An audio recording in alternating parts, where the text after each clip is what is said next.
अरविंद तू का जेल रापायता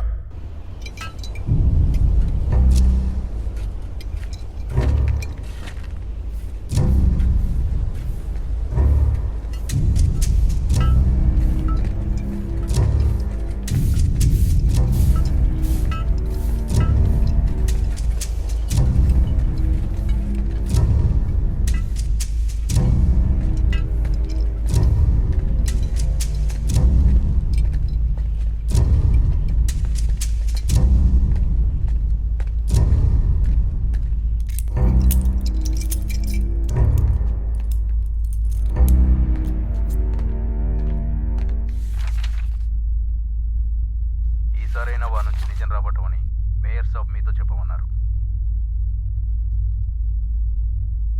తర్వాత మాట్లాడతాను.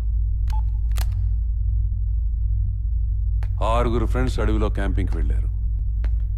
5 మిస్ అయ్యారు. నీకు మాత్రం ఏం కాలేదు. నేను అడిగితే నీకేం తెలియదు అంటున్నావు. 2 నెలల నుంచి మీరు అదే అడుగుతున్నారు. నేను ఇదే చెప్తున్నాను. ఈసారి నిజం చెప్పమంటున్నాను. ఆ రోజు రాత్రి బాగా తాగాను. తాగిన మైకంలో జాస్మిన్తో మిస్బిహేవ్ చేశాను. అప్పుడు జోసెఫ్కి నాకు గొడవైంది. ఆ కోపంలో జోసెఫ్ని చంపేశాను. సాక్ష్యాధారాలు దొరకకూడదని అందరినీ చంపేశాను.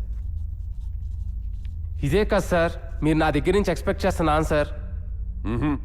నేను ఎక్స్పెక్ట్ చేయటం కాదు, ఇదే నిజం అని నమ్ముతున్నాను. మీ నమ్మకం నిజం కాదు సార్. ఏం సుదర్శన్ వీడు ఏం మాట్లాడుతున్నాడు? అసలు ఆ రోజు ఏం జరిగిందో నన్ను చెప్పమంటావా? ఆ రోజంతా అడవిలో బాగా తిరిగి తిరిగి అలసిపోయి వచ్చి పడుకున్నావు. బాగా నిద్ర పట్టేసింది. పొద్దున్న లేటుగా లేచావు. లేచి చూసేసరికి నీ ఫ్రెండ్స్ ఎవరూ లేరు. వాళ్ళ కోసం అంతా వెతికి వెతికి దొరకపోయేసరికి మాకు ఫోన్ చేసావు. ఇలా చెప్తే మేము నమ్ముతామని ఎక్స్పెక్ట్ చేస్తున్నావు కదూ? నేను ఎక్స్పెక్ట్ చేయడం కాదు సార్, అదే నిజం. నీకెలా కనబడుతున్నావురా? అంటే 5 కుందేలు తినేసిందనా? ఏంటి సార్ అలా మాట్లాడతారు? ఇంకెలా మాట్లాడమంటావు? ఎలా మాట్లాడమంటావు? 5 చంపేశావు. ఇప్పుడు ఏం తెలియనట్టు కమలాసంలాగా యాక్ట్ చేస్తున్నావు. చూడు, ఈ యాక్టింగ్ మానేసి వాళ్ళని ఏం చేసావు చెప్పు. చంపేశావా? నేను మనిషిని సార్, మృగాన్ని కాదు. ఈ కాలంలో మనుషులే మృగాలు. చూడు, మా రికార్డ్స్ ప్రకారం జోసెఫ్కి నీకు డైరెక్ట్గా ఫ్రెండ్షిప్ లేదు. మరి జోసెఫ్ ఎలా ఫ్రెండ్ అయ్యాడరా? మా ఫ్రెండ్ నిఖిల్కి జోసెఫ్ ఫేస్బుక్ ఫ్రెండ్.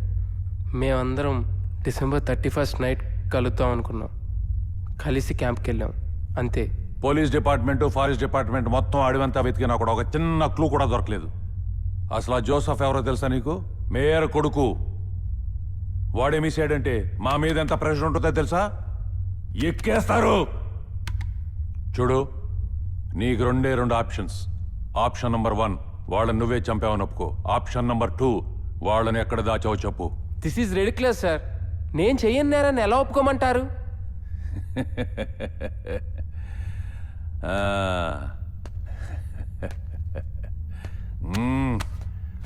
మంచి ఎక్సైజ్ బాడీలా ఉంది. జైలు కూడా బాగా పడినట్లు ఉంది. లాస్ట్ టైం ఇచ్చిన కోటింగ్కి త్వరగానే కోలుకున్నావు. చూడు సుదర్శన్, వీడు నిజం చెప్పేంత వరకు సువ్వి సువ్వాలమ్మ సీతాలమ్మ